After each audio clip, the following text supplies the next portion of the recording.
Hi, I'm Stephen Garvey, founder, leader of National Citizens Alliance of Canada, NCA. Thank you for joining me here tonight. This is part 3 of NCA Immigration Plan for Canada, Economic. I'm going to present the facts involving immigration and the economy.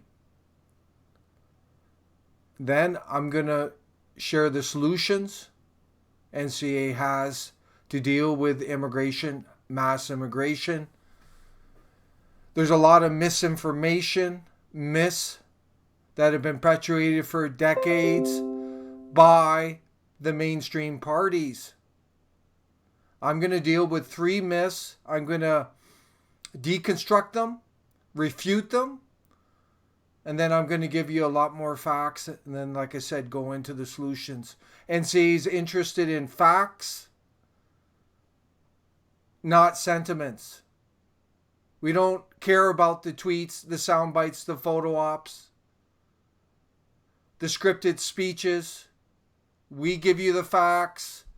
We tell you clearly what our solutions are, and we value your feedback. So give us feedback tonight to let us know how we're doing, how we can improve. So this is NCA's immigration plan, part 3, economic. Probably the most important part of our plan. So I'm going to get right into this. I'm going to deal with 3 immigration myths which are perpetuated by the mainstream media and mainstream parties. The first myth, and do your fact checking, listen to the mainstream parties. All of them parrot the same thing. Immigration, and by extension mass immigration, is good for the economy. You name it. Do your research. They all parrot this myth. And I'm going to deconstruct it now. Most economists agree that there's minimal correlation between immigration and increased GDP and increased individual per capita income. In addition, most economists agree that the economic gain from immigration is so minimal, it is insignificant. Yet these mainstream puppets, they all parrot the same thing. George Boras from Harvard University, world-renowned economist on immigration and an immigrant himself, says, based on numerous studies, that the economic gain from immigration is so minimal, it is insignificant. George Boras, do your fact check. Alan Green from Queen's University says, although immigration has been useful to Canada in the past, the economic argument for it has largely, quote, disappeared, and the current political posture of using immigrants to solve economic problems is no longer valid, close quote. Simon Fraser, Herbert Grubel, through the Fraser Report, edited quite a significant study on the effects of mass immigration on Canadian living and standards and society. I'm going to fast forward to the most relevant part on page 35 here. So this is on, does immigration help the economy and the labor force reduce the problems stemming from an aging population? This section here completely refutes it. The short answer to each of these questions is no. Most economists consider the question of whether immigration helps the Canadian economy is essentially settled, in that it does not. One of the first studies was in 1985, the Macdonald-World Commission on the Economic Union and Development Prospects for Canada. This report concluded that immigration did not contribute to economic growth, but in fact caused a decline in per capita income and real wages of Canadians. There's numerous reports. Professor Alan Green, I mentioned him already. Professor Herbert Grubel of Simon Fraser University, The Fiscal Burden of Recent Canadian Immigrants. Professor Grubel has outlined the massive welfare drain from new migrants. And I'm going to get further into that. In January 2007, Statistics Canada released a report revealed that the emphasis placed on educational qualifications of skilled workers, their earnings in relation to were significantly lower and continued to deteriorate. In other words, the hard evidence shows that immigrants selected for their value to the labor force are not performing nearly as well in previous years. I'm going to get further into skilled workers. In Britain, a report by the House of Lords in 2008 warned that the government's plan to admit 190,000 immigrants per year would achieve little benefit but seriously affect the ability of housing and has adverse impact on public services. I'm not going to go into all the arguments, but please check out that report. Fact check what NCA is saying. The second myth, perpetuated by the mainstream media, the establishment, these mainstream parties. Immigration deals with an aging population. This is an outright myth. Health Canada in the 90s put out a report refuting that immigration deals with an aging population. But even think about it logically, like NCA does. We're interested in facts. We're interested in doing what's best for the Canadian people. Let's face it, immigrants come here, new migrants come here, they start aging as soon as they get here. This is undeniable. Depending what age they are, they're gonna be into middle age, seniors before we know it. There's also chain migration. This is part of the immigration policy of the federal government establishment, where they allow immigrants to bring their spouses, their children, their parents, their grandparents. So what they're doing is when the migrant comes in, they're bringing in their fair share of aged migrants. And to put this in context, in 2019, the federal government has plans for 20,500 parents and grandparents coming into Canada. 20,500. And they're planning for 68,000 spouses, partners, and children. And as we know, refugees that come in are not distinguished based on their age.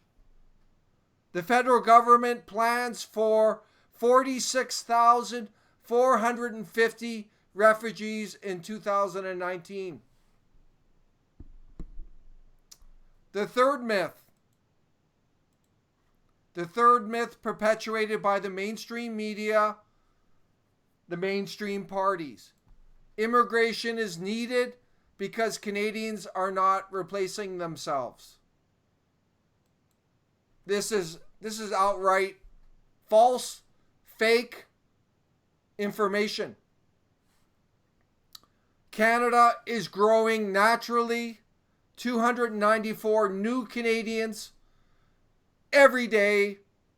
And this growth is happening through severe taxation on Canadians Canadian families, stagnant wages, and growing unemployment. Imagine what the natural growth would be with NCA's policy of major financial incentives for larger traditional families, releasing the tax burden, giving Canadian families more income to have larger families. Imagine what the natural growth would be.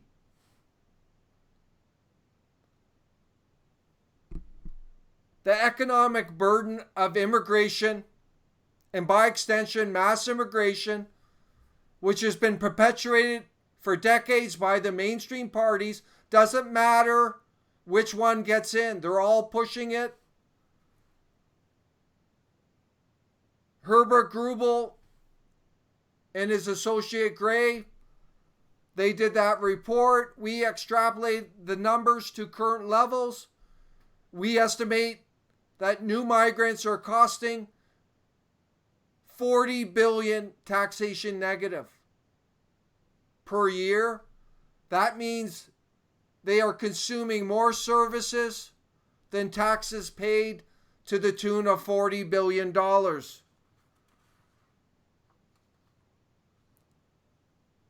In addition, there's enormous strain on the welfare systems, social programs, healthcare, school classroom size, public housing costs, access and wait times at hospitals. These are all impacted by the mass immigration. In addition to the 40 billion we're losing every year, since the 90s, 50% of new migrants live in poverty and off government handouts. And they resort to welfare, social services, and some of them resort to criminal activity. The Federal Administration of Immigration is costing $24 billion a year plus. $24 billion plus.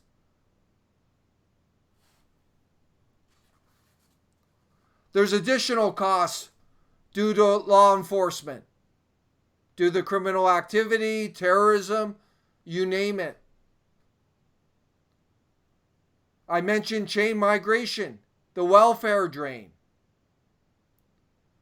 We have migrants coming to the country, parents, grandparents,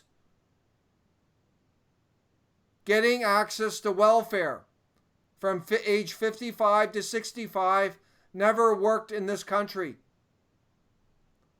When they reach 65 plus, they get access to CPP, OAS, and GIS, Guaranteed Income Supplement, totaling over $26,000 a year, which we're on the hook for. In this scenario, their sponsors withdraw and the Canadian taxpayers are on the hook. The federal government, the mainstream parties, they allow this. Instead of deporting the migrant, they burden the Canadian taxpayer. This is wrong.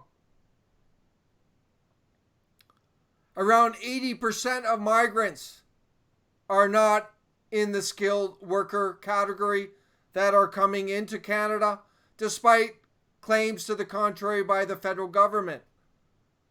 Rather, humanitarian and refugee are the majority coming in through the immigration channels. In 2019, the federal government plans for 139,200 for humanitarian, family chain migration, and refugees. That's over 139,000 in 2019 planned, top down. And there's not a peep of opposition in the House of Commons. Zero. The federal government views unemployed foreign undergraduate and graduate students as economic migrants. They are coming into Canada in the tens of thousands. As of December 31st, 2018, there are over 572,000 international student permit holders in Canada. Over 572,000. Mass immigration drives the native wages down through oversupply of labor. That is a fact. And that's been proven by economists.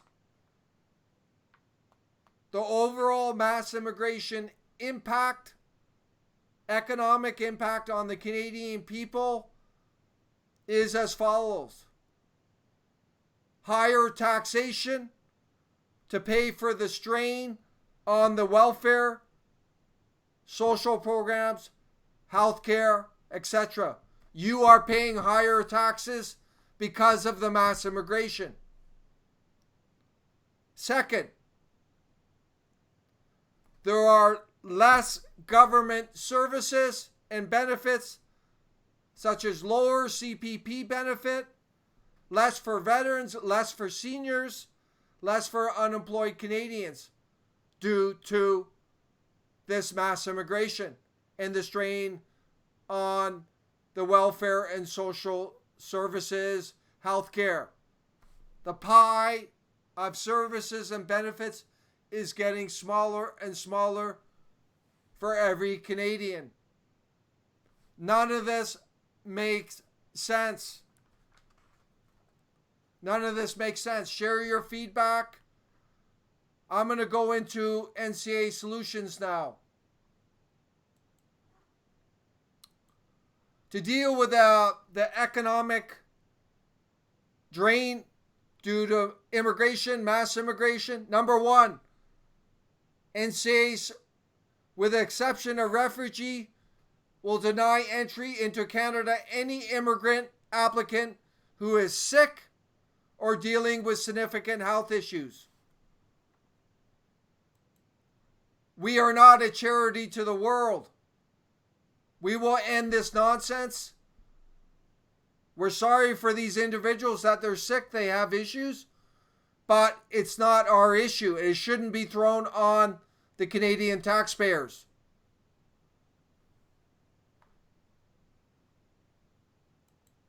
Second, we will use the billions in savings from reducing immigration to provide financial incentives to natural-born Canadian families, at least one parent is fourth-generation Canadian, for having 3 or more children.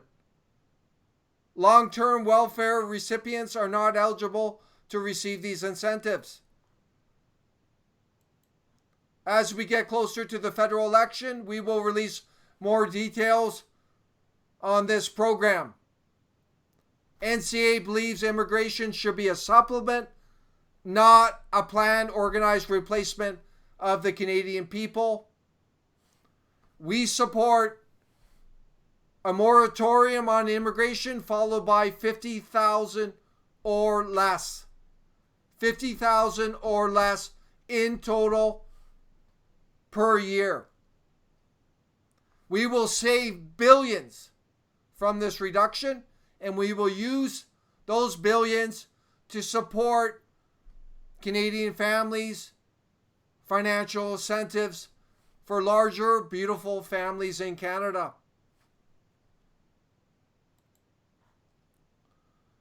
We will facilitate the entry of migrants with educational qualifications, experience, linguistic skills, most relevant and complementary to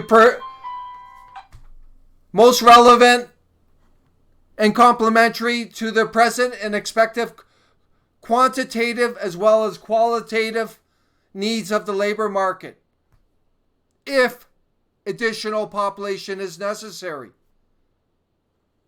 And keep in mind, we will only let in 50,000 or less, but we will make sure those coming in will fulfill an economic need. They will not come in here and be welfare cases. They will not come here and live off our social systems.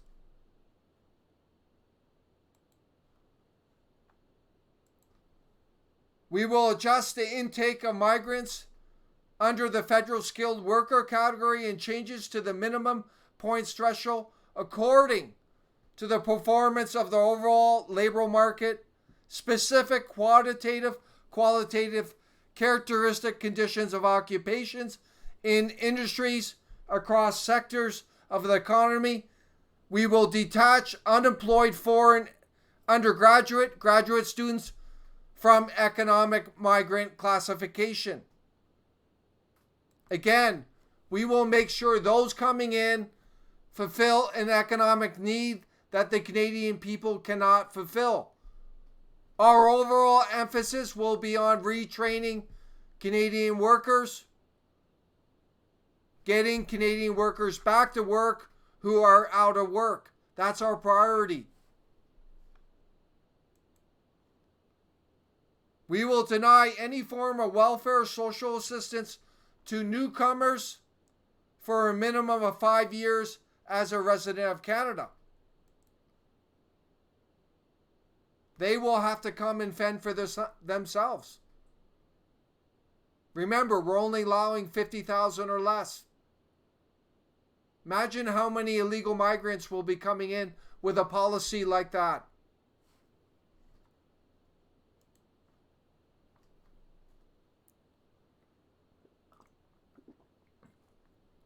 We will dismantle the temporary foreign workers program and replace with greater investment in retraining Canadian workers and a new temporary foreign worker program that deals with widespread abuse of temporary foreign workers and harm to Canadian workers. Enough is enough. This temporary foreign worker program is abused. It's kicking down Canadian workers. It's wrong. We will dismantle it and erect a new program, as mentioned, that focuses on Canadian workers and necessary foreign workers within the threshold of 50,000 or less. We will deny work permits to visitors with reasonable exceptions, such as singers, musicians, athletes. NCA will establish official language proficiency as a basis for immigration approval. And related to this is mandatory integration into Canada.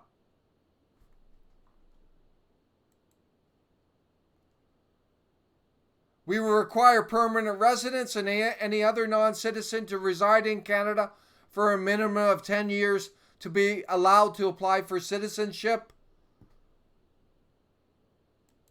The gravy train is over under NCA government. That's the bottom line message. The gravy train, third world immigrant populism, putting migrants first, is over under NCA. This is all about Canadians first.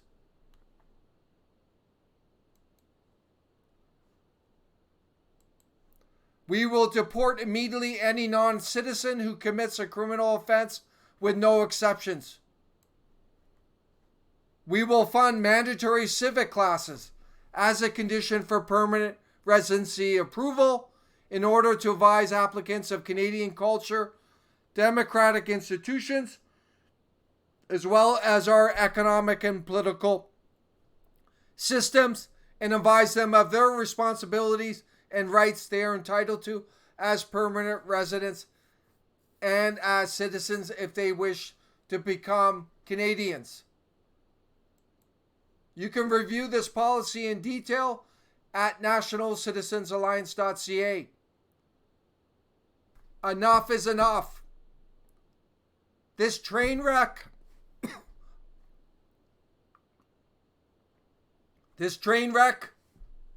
post-national globalism has to end. These myths need to be debunked at every turn. Mass immigration is destroying Canada. The country is transforming before our eyes. Economically, we are suffering terribly from it, while certain economic sectors, minority sectors, are benefiting, such as banks, developers, low-income employers, and these mainstream parties through votes and kickbacks. Enough is enough, everyone. This has to end. NCA will end the nonsense. We need to focus on putting Canadians first, increasing our own productivity, increasing our own natural replacement. NCA is fully behind that. Please share your comments. Please share the message tonight so we can wake up more Canadians. Thank you for joining me.